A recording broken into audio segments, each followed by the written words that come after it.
एग्जिस्टलिज्म क्या है? एग्जिस्टलिज्म एक फिलोसॉफी है ह्यूमन एग्जिस्टेंस का, यानी इंसान के अस्तित्व का एक फिलोसॉफी है जो फोकस करता है इंडिविजुअल के लाइफ और उनकी चॉइसेस पे, कि इंडिविजुअल को की जो लाइफ होती है वो उनके चॉइसेस के द्वारा ही बनती है। ये कोई एक्सटर्नल फोर्स यानी गॉड या कोई सुपरफिशियल पावर वो नहीं बनाती। वो इंसान अपने खुद की मेहनत से, अपने खुद के चॉइसेस से अपने लाइफ को बनाता है। Human create their own identity. एक इंसान अपनी आइडेंटिटी, अपना रास्ता अपने लाइफ में, उसे क्या बनना है, उसे क्या करना है, वो सब वो खुद डिसाइड करता है, ना कि कोई और।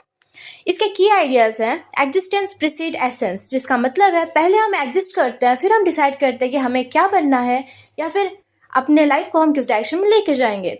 और ये जो उनका थ्योरी है, ये जेन पॉल सेटायर उनसे लिंक करता है, उनसे कनेक्टेड है, क्योंकि इनका भी मानना है कि condemn to be free, human always condemn to be free, human always want to be free. So now we will study human condition.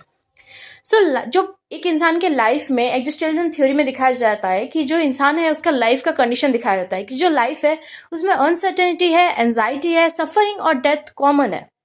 सो वो प्रॉब्लम्स को, क्योंकि पहली बात तो ये एक मॉडर्न लिटरेचर का पार्ट है और मॉडर्न टाइम्स में आफ्टर वर्ल्ड वॉर इसको ये फिलॉसफी निकला था, तो उसमें ह्यूमन एग्जिस्टेंस के बारे में बताया गया है कि कोई मीनिंग नहीं है लाइफ का। अब एग्जिस्टेंशियलिज्म में फोकस किया जाता है कि अगर एक इंसान अपने लाइफ के डिसीजंस खुद ले तो उसकी जो रिस्पॉन्सिबिलिटी होती है वो भी उस पर ही आती है। ह्यूमन ऑलवेज हैव चॉइसेस, उनके पास चॉइस होते हैं, वो अपने हिसाब से डिसीजन ले सकते हैं।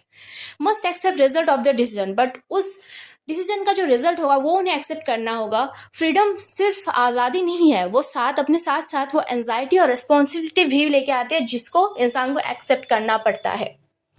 सो ये जो थ्योरी एग्जिस्टेंशियलिज्म ये अपोज करती है जो ट्रेडिशनल आइडियल्स जैसे कि आइडियलिज्म, ऑब्जेक्टिविज्म एंड डिटर्मिनिज्म।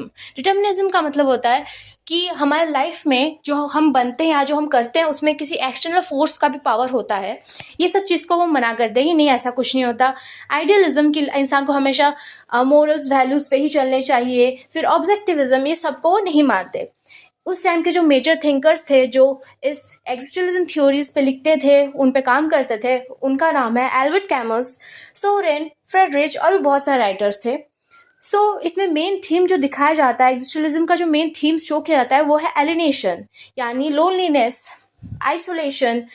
फिर है डिस्पेयर, एब्सर्डिटी। एब्सर्डिटी का मतलब होता है इंसान अपने लाइफ में हमेशा ढूंढ रहा होता है एक पर्पस, जबकि जो यूनिवर्स है वो उसे कोई पर्पस प्रोवाइड नहीं कर पाती। उसके बाद आता है ऑथेंटिक लाइफ। सो ये सारे मेन थीम्स दिखाए जाते हैं एग्जिस्टेंशियलिज्म थ्योरी में। सो कंक्लूजन में हम